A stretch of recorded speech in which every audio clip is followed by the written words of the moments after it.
Welcome to Huddle Up, brought to you by the Fields Auto Group.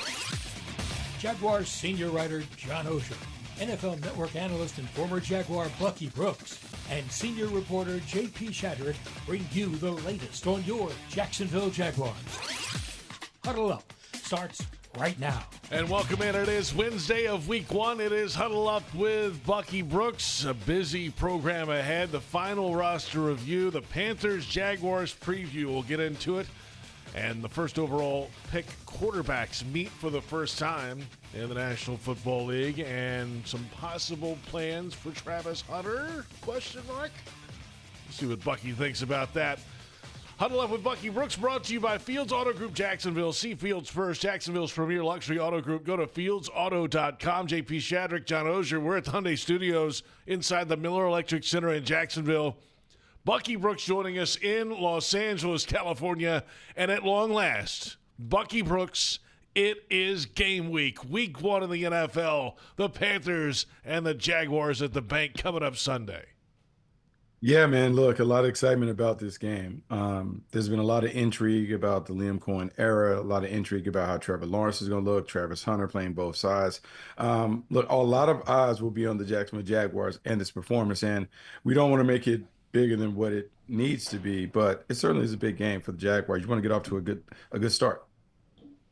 Yeah, no doubt about that. Got to get going the right foot, and then moving forward, build some things up. You know, there's a lot of – we'll get into the comments of Liam Cohen coming up a little bit later, Bucky, but and his thoughts going into week one, some of the unknowns, and then what he knows about his team as well. But before we dig deep into that, final thoughts, Bucky, on the 53. Any surprises for you when it finally came down to roster cut time? I don't think there were any notable surprises. I think the bigger thing is more so looking at the depth chart after the depth chart is being released. And you look up, you see Dewey starting at safety, so he won that job, starting opposite Eric Murray. Devin Lloyd being named a starter, I think that might have been one where people were talking about that competition between him and Ventrell Miller. But outside of that, I felt like a lot of it was chalk. Travis Etienne being the starter. And so the roster overall, like in terms of the 53 and those things, I'm a big believer that James Gladstone is going to continue to turn over the bottom portion of the roster as they look to improve the team by making sure that the bottom third is always competitive and always in competition, because you're looking to see, can you add, can you improve the depth of the overall team? Yeah, I thought, by the time the 53 is cut, there shouldn't be that many surprises for those of us who are really observing. But I thought it was notable that two collegiate free agents make the roster at pass rusher. I don't know that I would have anticipated that at the start, but by the end, you were hearing they did not want to let either of those guys go. And I think Green has a little better chance to be up immediately. But Bucky, that's significant equity at that spot to have the two kids who you didn't draft make that. At that spot, it really sort of plays into what James Gladstone said at the very beginning and what you said. Low drafted players and collegiate free agents are going to have a chance around here. Monheim and LaQuint Allen are going to matter. So they believe in giving guys chances, even though their draft equity may not have been high. Looking at, and I think if you want to have a very competitive team where Liam Cohen has talked about competition and all of the things that they want this culture to be about, then you really have to have an opportunity for undrafted and lower drafted guys to make the team, and not only make the team, but eventually vie for playing time and starting spots. Because if you do that, what changes going forward when you have drafts and those things, agents are going to steer players to Jacksonville because they know they have a legitimate chance. That enhances and upgrades the bottom third of the roster, and it makes the team better overall. And so if we can stick with that premise and the coaches buy into having a blank slate when it comes to players and grading players by their merit and how they perform once they get to Jacksonville as opposed to the draft position, then you have a chance to really have a competitive team from 1 to 53. Now, let's get to head coach Liam Cohen earlier today. A lot of unknowns, of course, in week one. What's the offense going to look like? What's going on defense? These unscouted looks from the opposition as well. Are they going to be the same? New personnel for Carolina. A lot of unknowns in the first week, especially for an offensive-minded coach in Cohen. You're always curious how you'll be able to run the football physically against another opponent, because you've gone against your own team and you get used to that, and so you get an evaluation only kind of based on yourselves in a few small samples in the preseason, like running the ball for 4 quarters effectively, staying with it, grinding it out when you got to get north of 30 carries maybe to go win the game.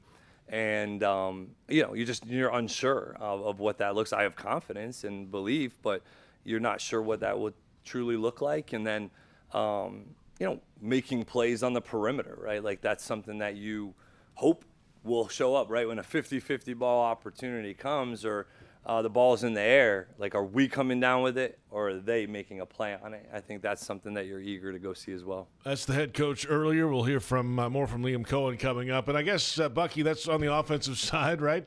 The same thing can be said on defense, too. How are they going to stop the run? What's the middle going to look like? What's the question marks at linebacker? How are you going to answer that? And then a whole new secondary. I mean, this is week one in a nutshell right here.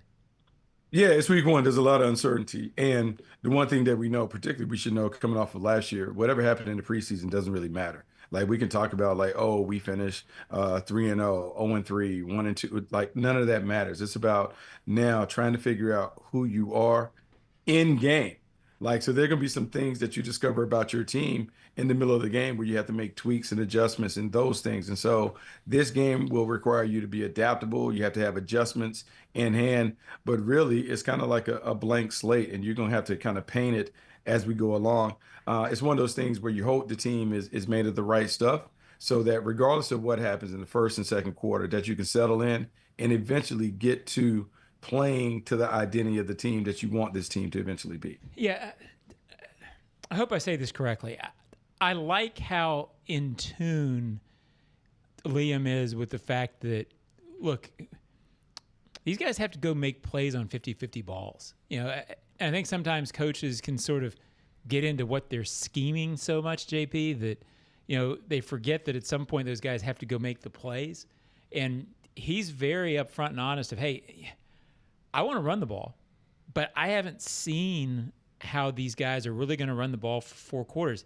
How is it going to be when they're out there on the field without me? Without Dad in the room. You got to go out and do it. And I think he's very I just like the realness that he approaches this with of, look, guys, at some point you got to go win the 50-50 ball. I don't know how you're going to do it yet.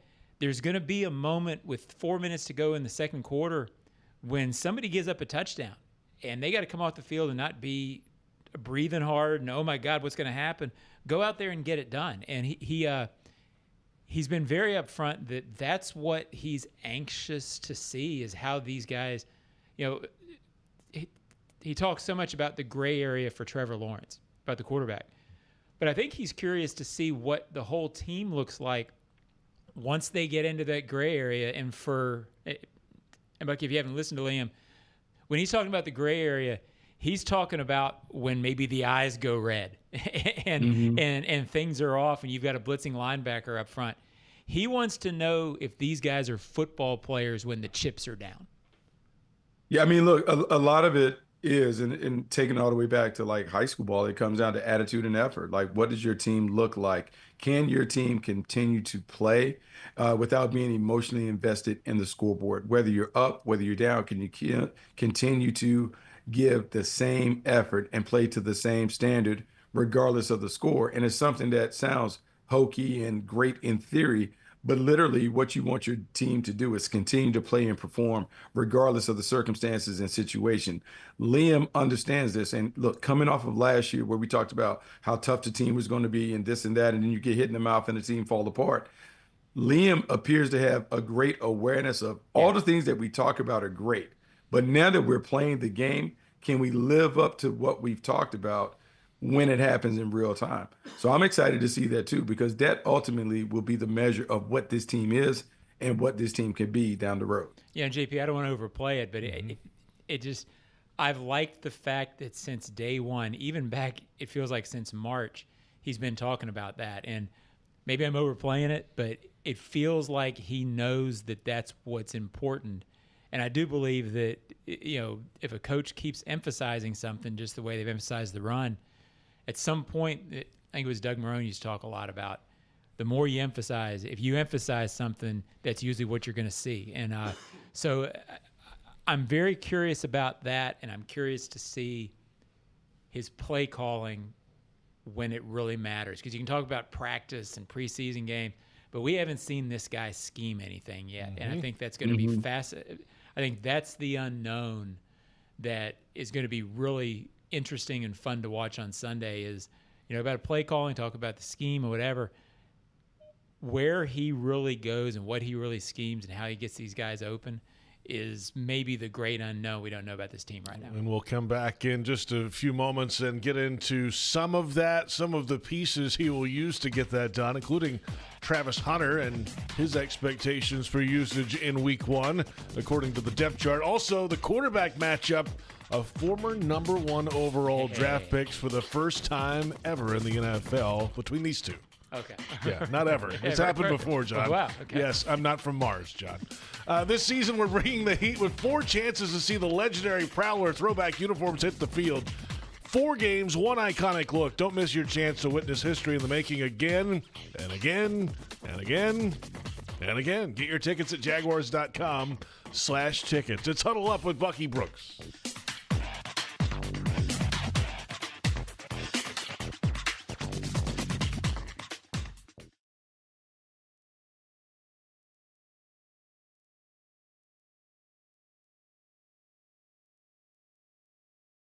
Hello, I'm Dan Fields. Finally, inventories and prices are customer friendly. That's because summer's here, so let's keep it real at the Field Summer Sales Event. We have vehicles on the ground and ready to go. All new makes and models to choose from, even electric cars and SUVs. Stop searching for your next luxury vehicle and see Fields first. And get an incredible offer like this.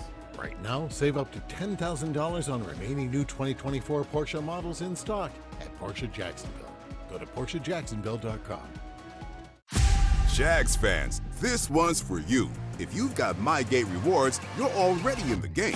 But now you've got a shot at the ultimate prize, meeting QB1 himself, Trevor Lawrence, at Everbank Stadium with 3 friends by your side.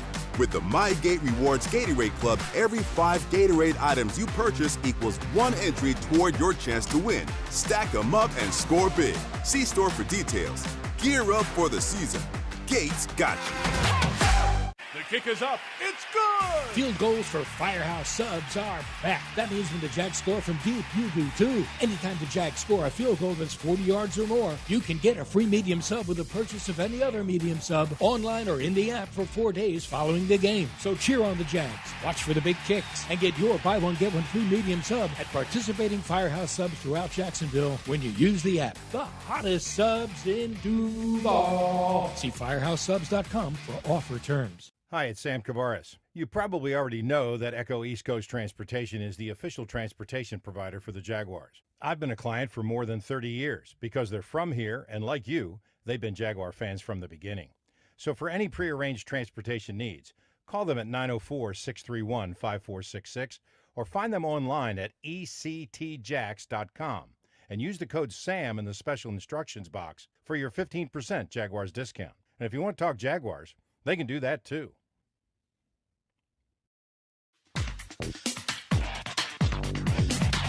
They've responded to challenges thus far that I've been proud of. Kind of everything that we've asked them to do in so many ways, they've really worked their tails off to do, which we've all appreciated as coaches. Is it, the finished final product that we're all hunting up? No, it's not, but that's the beauty of it. But I do think that it's a group that understands that they have an opportunity to improve, that we all have an opportunity to improve and, improve our play style and the way that we finish, the way that we play the game. I've been pleased with their response to that. How we handle a turnover or a touchdown, given up or a fumble. Like, how are we going to respond? You don't truly know. But thus far, from everything I've seen, I've appreciated their response. Liam Cohen, Jaguars head coach. Full press conference available at jaguars.com, free website, or Jaguars YouTube. And welcome back. It's Huddle Up with Bucky Brooks, JP Shadrick, John Oehser in Jacksonville, Bucky Brooks in Los Angeles. And don't miss your chance to score an exclusive Brian Thomas Jr. bobblehead and a ticket to see the Jags take on the Chargers, Colts, or Jets at the bank. The special offer won't last. One bobblehead with every ticket at jaguars.com/bobblehead or call 904-633-2000. All right, that's one of the weapons. Brian Thomas Jr., Travis Hunter, of course, will be in the mix. Listed as a starting receiver, listed as a backup corner on the unofficial depth chart, John, in the game notes this week. Yeah, and some people were sort of, why isn't he starting on both sides? I think in this day and age, your nickel corner, which I'm not going to say he's a nickel corner, but he's going to play when they are in passing situations. If you're playing extensively in the nickel, Bucky, you're basically a starter in the NFL these days. He's going to play extensively. I expect him to play when the other team is needing to pass, which is a lot in this league. And I expect him to play a lot when the Jaguars are in their schemes that have slot receivers in them, which is a lot in this league. So I think that's where he'll start. Look, I think there's a lot of intrigue about Travis Hunter, how much he's going to play. And ultimately, I think the Jaguars have been very transparent about how they're going to use him. Offense, he's a 100% wide receiver. And on defense, he's a guy who's going to play in these got-to-have-it moments, got to get off the field situations. And depending upon who we're playing and what personnel grouping they utilize primarily, he may be on the field 100% of the time on defense, or he may be on the field 75% of the time. But we're going to see him play a lot on each side of the ball because he's one of the better athletes, one of the better defenders, one of the better guys when it comes to ball skills and those things. It's just a matter of how can he withstand all of the running, how can he handle the environment, the elements and those things. And the better he holds up, the more he's going to play because he's that kind of special athlete.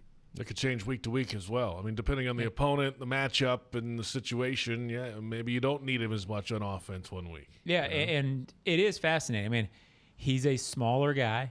How he holds up will be interesting.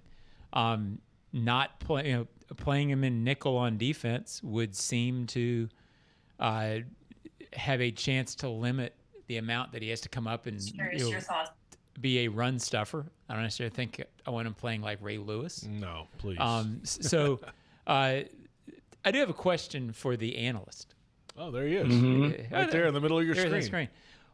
What does success look like for Travis Hunter this year? I know I have my opinion, but it's not my show. I mean, Bucky Brooks' name is on the show. So at the end of the season, you say, boy, good season for Travis Hunter. He did what we wanted him to do. I want Bucky's thoughts, the analyst's thoughts. Move the sticks for me, Buck. I think a successful season for Travis Hunter would be one in which he makes a handful of splash plays on each side of the ball. I don't think we can put a number on his production on offense because we still don't know what the offense is going to look like in terms of flow, run-pass ratio, and those things. I expect Brian Thomas Jr. to be the number one receiver, so the majority of the ball should head in his direction. But I think Travis can be a nice complement as a playmaking threat over the middle of the field that can do some of the crossing routes, some of the catch and run concepts, and those things. Defensively, his contributions are going to be those in which he can make critical plays on passing downs, meaning he helps them get off the field. He helps them close out games because he gets a tip, deflection, makes a great interception, and those things. I think a lot of it would be judging on our eyes and not what the stat sheet says. Can he make plays? Can he do it and not get involved with the tongue twisters that I just get involved with without even purposely doing it? She sells seashells down by the seashore. And that's funny. But I couldn't agree more. I think what people have to guard against with Travis is judging him. I want to see 1,200 yards receiving, or I want to see X number of interceptions. The splash plays, if he makes a 17-game season, if he makes 4 or 5 plays that tilt a game and enough where coordinators on both sides of the ball have to worry about him on Tuesday when they're starting to put the game plan together, to me, that's success. I don't think it'll be enough to satisfy a lot of people out there, because we're in numbers, if he's not God in week 1, some people are going to say, oh, he's terrible. I don't care about that, but I think he absolutely can live up to what we're talking about, which is, 4 or 5 plays that tilt a game. That's 1 out of 3. That's a lot. And are you concerning the other coordinators where they have to start changing things? I think he can definitely do that, Bucky. He absolutely can do that. And you're right, because there are going to be a lot of expectations that come along with him entering the league as the number 2 overall pick, doing something that hasn't been done and it's rarely been done in the league, being a two-way player. So there are a lot of people that are building it up to be maybe more than what it really needs to be. I think for the Jags, it's about him being a key contributor right away. And a key contributor isn't limited to the numbers, but can he make enough plays where he impacts the game and tilts the game in the Jaguars' direction? That's what we're looking for, because he was brought in to really be a transformational player. Can he transform this offense and defense into highly productive units with his presence and with his playmaking ability? Guys, let's come back. We will get into this quarterback matchup, Bryce Young and Trevor Lawrence, when we return. Also, defenses. The defensive coverage of the game coming up. We'll compare the defensive groups from a season ago.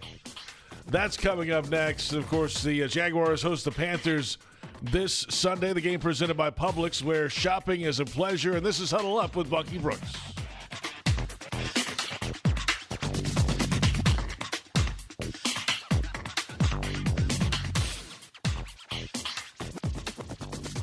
Hello, I'm Dan Fields. For over 50 years, Fields Auto Group has been America's premier family-owned luxury auto group, selling the most iconic brands in the world. We understand the luxury customer and provide an extraordinary car buying and service experience. It's not just about selling cars. Fields is focused on building lifelong relationships. We invite you to visit Fields and enjoy an honest and memorable luxury car buying experience.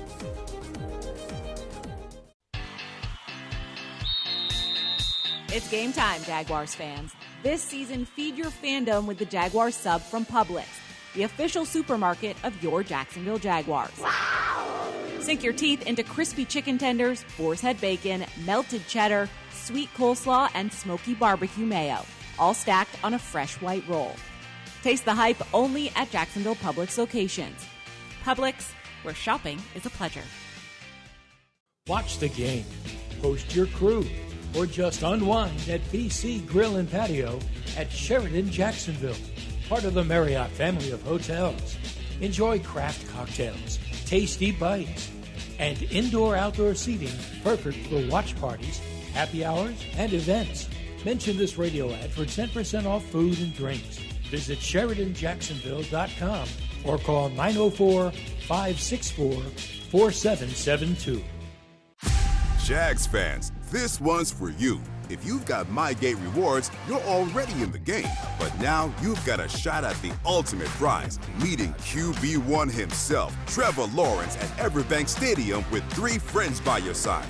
With the MyGate Rewards Gatorade Club, every 5 Gatorade items you purchase equals 1 entry toward your chance to win. Stack them up and score big. See store for details. Gear up for the season. Gates got you.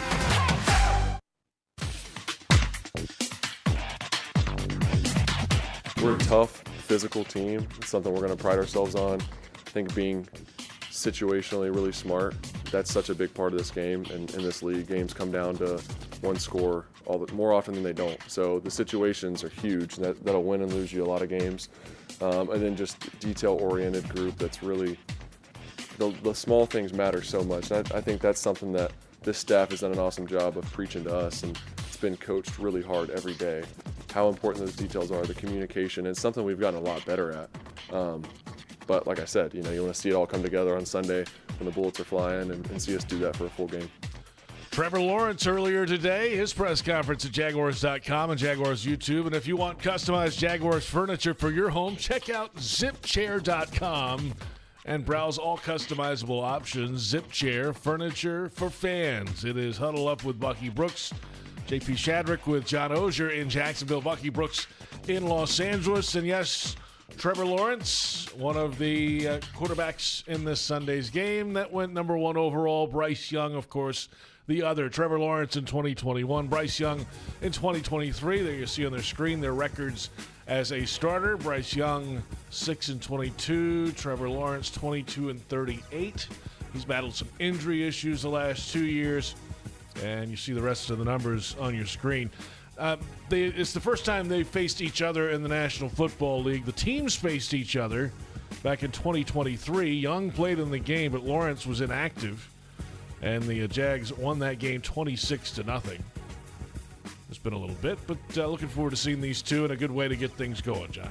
Yeah, and I think that obviously means nothing for this week because Carolina was limping to the finish of an awful season, and the Jaguars really were too. Yes. It's a matchup, as you said, of former number 1 picks that always brings a lot of energy to it. I'm not really as concerned about that as I am sort of seeing how Trevor Lawrence performs, but I do think it's the first game of a huge time for Trevor. I feel like I'm analyzed out of it. We've talked about it so much, Bucky. I'm not sure what more there is to say about Trevor until we actually see what he looks like in this scheme. I'm optimistic, but it's another one of those things that you don't know until you see it. At 4 o'clock on Sunday, all the talk could be out the window. Or we could feel great about it. Or we're talking more about it. Yeah, one of the two. It's a big. It's always big week 1, but it feels really big for Trevor. Yeah, it feels big for Trevor, and it feels big for everyone around the program. And I'll say this is big because it's a new start, the Liam Cohen era, and those things. What I like everything that I'm hearing from the Jaguars, to me, is what we call real world perspective. They seem to have a really good feel for what this is. And as they talk about being a tough physical team, a team that plays with an edge, competitiveness and those things, but they also talk about those things have to be on display. I think as we always talk about the team taking on the personality of the coach, Liam Cohen's constant discussing of toughness and competitiveness and edginess, that certainly is coming across. Now, the next thing is to see it play out in games. Can this team be what they say they want to be? And if it doesn't start the way they want it to start, do they have the ability to flip the switch to get back to playing their brand, the ball, or the brand that they want to play? To me, that's what it is. And so I would encourage fans, no one would do this, but don't worry about the scoreboard. Let your eyes, I'm just going to tell you this because it's the beginning. We don't know what it looks like. Don't worry about the scoreboard, but look at how the team plays. Does the team play to the words that Liam Cohen has been talking about? Do you see a tough team? Do you see him that's playing hard? Do you see a team that's running to the ball and playing with reckless abandon? Because if you see that, regardless of whether the team wins, the team can build upon this performance. That's where my eyes are.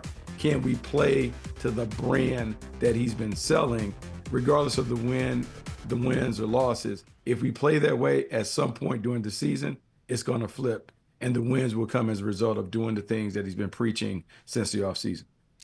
Bucky, let's touch on the gentleman on the other side of that graphic we just saw, Bryce Young, now in year 3 in the NFL, and they keep adding big, tall, long receivers on the outside for him. Ted McMillan's there now.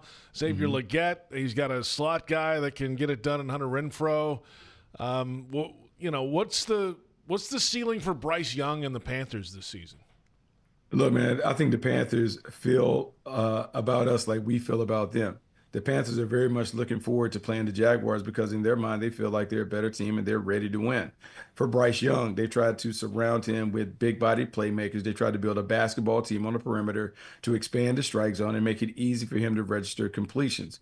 Bryce Young displayed a lot of toughness, a lot of grit, a lot of poise, bouncing back from a midseason benching to playing well down the stretch. They believe, Dave Canales and company believe, that they can build upon that performance, and they're looking to go to the next level with this team. The next level goes from being a team that is bad to being competitive and around 500. That would be a realistic next step for them. But it starts with this team playing against the Jaguars. So what they want to do is attack the Jaguars, get the ball out of his hands, allow those big bodies to work on the perimeter, and find a way to score points while also running the football with some explosive athletes.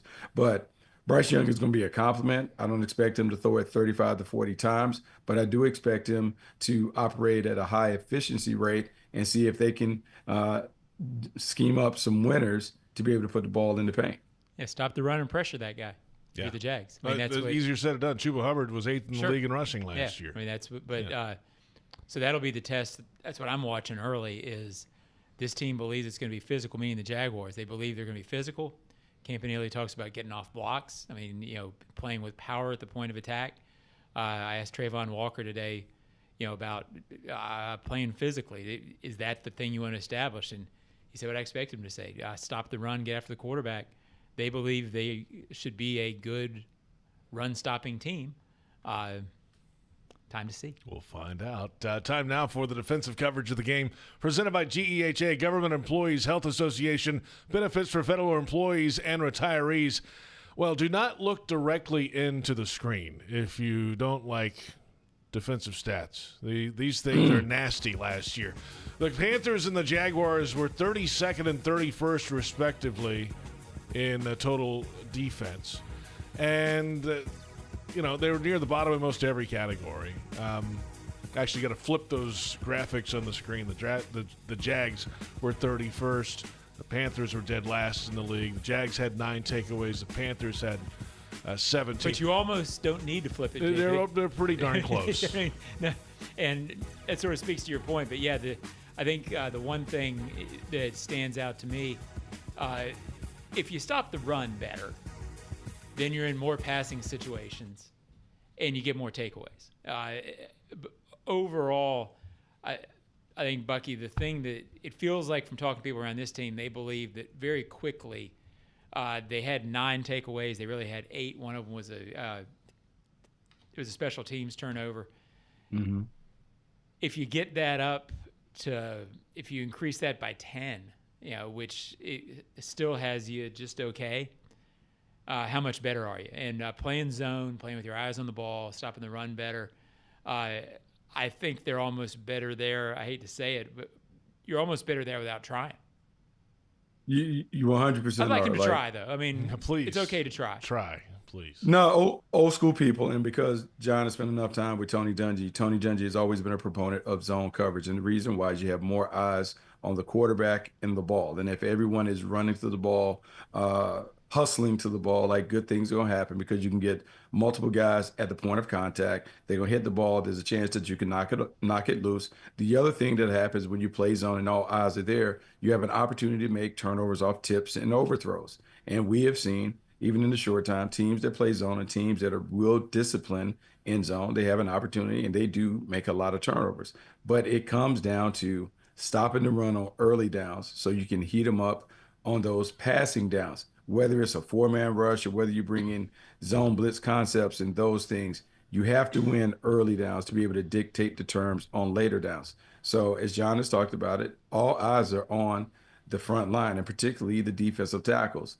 You have to stop the run early so you can dictate the terms. And so if the Jaguars have any problem stopping the run, it's going to make it very, very hard for them to create turnovers because they're not going to be able to tilt the field in their direction. So the running game, run defense is everything. Stopping the run really sets the table for the rest of the stuff that they talk about defensively. And I think it's fair to look at that as an area to watch Sunday because, look, they went out and got 2 defensive tackles during the offseason. Mm-hmm. So it's fair to say that at some point they saw something that needed to be solidified. And Eric Armstead's moving inside. I think he'll be a big deal toward improving that area, but we haven't seen it yet. So that will be a major area to watch.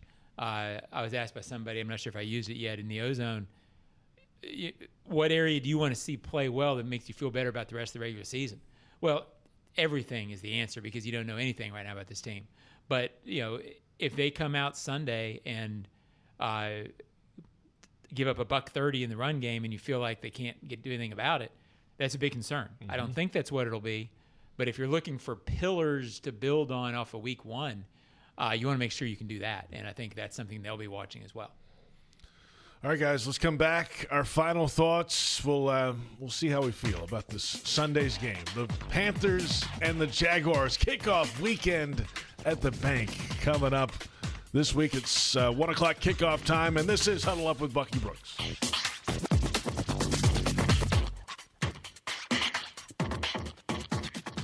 Hello, I'm Dan Fields. Finally, inventories and prices are customer friendly. That's because summer's here. So let's keep it real at the Field Summer Sales Event. All new makes and models to choose from, even electric cars and SUVs. Stop searching for your next luxury vehicle. Visit Fields today and find the fit for you. And get an incredible offer like this. Right now, lease a 2025 GLC 350e 4MATIC SUV for just $559 a month for 24 months at Mercedes-Benz of Jacksonville and Mercedes-Benz of Orange Park. What's the best part about lawn care during the winter? You can give it a rest. Lawns only need watering up to once a week. Really, that's it. Using less water means you're saving time and money that you can put towards something else. Before you run your sprinklers, remember, give it a rest and only water up to once a week. For more information, visit waterlessflorida.com. Jags fans, this one's for you. If you've got MyGate rewards, you're already in the game. But now you've got a shot at the ultimate prize, meeting QB1 himself, Trevor Lawrence, at Everbank Stadium with 3 friends by your side. With the MyGate Rewards Gatorade Club, every 5 Gatorade items you purchase equals 1 entry toward your chance to win. Stack them up and score big. See store for details. Gear up for the season. Gates got you. Hi, it's Sam Kavaris. You might know that Echo East Coast Transportation is the official transportation provider of the Jaguars. I've been a client of theirs for more than 30 years because they're from here and they're Jaguar fans too. So if you're looking for prearranged transportation, from the simple to the complex, call them at 904-631-5466 or find them online at ectjax.com and use the code SAM in the special instructions box for your 15% Jaguars discount. And if you want to talk Jaguars, they can do that too. We've got to be able to make it harder on them with changing the picture because they are younger and try to give them different looks potentially. And so not everything they're seeing is exactly what they are expecting to get at times. And also, doing a good job within our zones, getting hands-on reroutes, things like that. I mean, when they're bigger dudes, you worry about at the catch point at times, like because of the size in the frame. So we've got to do a great job playing through their hands when we are at the point of attack, playing through our hands, playing with great technique. But those guys probably have to take that a little bit personal in the DB room. Liam Cohen, Jags head coach, describing how to defend some of these playmakers on the outside for Carolina. There they are, some of the starting offensive skill players. Hubbard, we talked about, 8th in the league in rushing last year. Ted McMillan, the rookie, coming in on the outside at 6'4", Hunter Renfrow.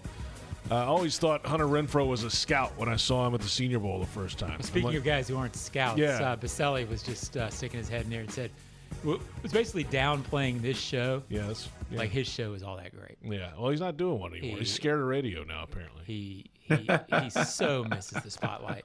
It's kind of sad. It really is something. Well, anyway, those are the playmakers for the Carolina Panthers. And the Panthers-Jaguars game Sunday at 1 o'clock. And the game presented by Publix, where shopping is a pleasure. Where are you feeling on this one, Bucky? Are you in is it positive, or you just don't know, or what's the outcome going to be? Look, I'm positive. but I'm also intrigued to see what it looks like. I'm positive the Jaguars will find a way to win, but I'm intrigued. I mean, Liam Cohen has said a bunch of great things, and all the things that they've talked about offensively and defensively, I'm on board with. But it's one thing to talk about it. It's another thing to be about it. So I want to see if this team is about what we've been talking about the entire offseason. It's one thing to talk about it. It's week thing one. To be about it. Week one. That's week one. Look, what are we talking about? I mean, you have one a week, and you're already in mid-season form. Week one. Look, I'm going to talk out both sides of my mouth a little bit because again, in that last Liam Cohen soundbite, I loved the fact that he said, "Hey, it's going to be a point of pride in that room." You know, I think he's always, when he's talking to us, he's always going back to that theme of, hey, guys, at some point, you got to win. You got to win your matchup. And I'm convinced, if he's saying it to us, that's what he's emphasized. And I think it's important for players to sort of always be conscious of that. How do you get that to the forefront? At the same time, I think the most interesting thing, and I'd like to hear Bucky's thoughts on this, is as the coach, Coach Buck. Yeah. One thing we just haven't seen because you don't show it yet. You don't see it in practice. You don't see it in OTAs. They clearly spent this offseason making sure that Liam Cohen had as many weapons as he wanted to run this offense. You've got you added Tootin, you added Travis Hunter, you added De'Ame Brown. All of those guys I think can score from anywhere on the field. We haven't seen him scheme this thing up yet. This is the first chance we're going to have to see how is he going to use this? Can he get guys open? What sort of impact that has? Out of all the storylines we've talked about, Trevor, offensive line, whatever, that's the one that I think is going to be really interesting to watch on Sunday. Yeah, it's going to be really interesting to watch on Sunday, but I would say give it a full month before we get a feel for how he schemes it up.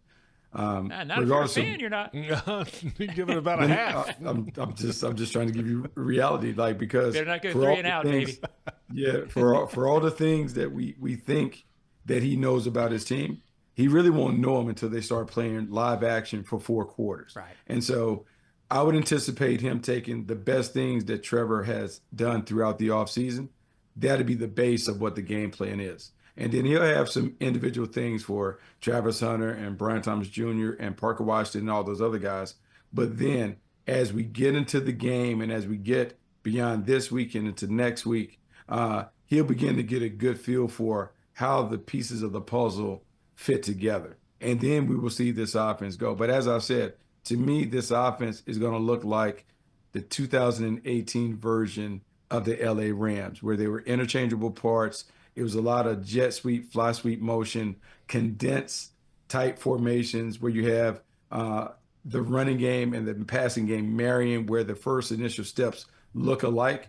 And then you're going to see deep overs and post routes and crossing routes, and the play action passes will generate the big plays. To me, that's what my expectation is. Look for this to be one where, because just think about the amount of diagonals that we've seen this team catch over the course of the offseason, where one receiver starts on one side, goes all the way across the field, climbing, and he catches the ball at 20 yards. I would be disappointed if we don't see a big play off of those concepts, considering the time on task that this team has put investing in those concepts. And to Bucky's point, we can close that after that. That's really where Liam Cohen made his reputation last year, was how he evolved and grew that offense throughout the course of the season. They were not a great running team early, and he figured out a way to make that work as time went on. So I agree with Bucky. Don't let everything judge on the first quarter Sunday, but that's not what's going to happen. Yeah, can't. It's not, I know it's going to fall on deaf ears, and I know me asking for patience and all of that stuff, is just into the abyss. No one is going to hear that, but we have to kind of treat this as what it is. The first 4 games of the season are to kind of figure out who we have and what we are. The next 4 about building upon that. Then the last half of the season is leaning into who this team really is. All right, enough talking about it. You got to be about it. You got to be about it this Sunday. The Jaguars and the Panthers coming up at 1 o'clock. And Bucky, have safe travels. We'll see you this weekend. Looking forward to it, man. Bucky Brooks. Out of here, John Oehser, JP Shadrick. Thanks to our entire crew, Brent Reber, Joe Fortunato.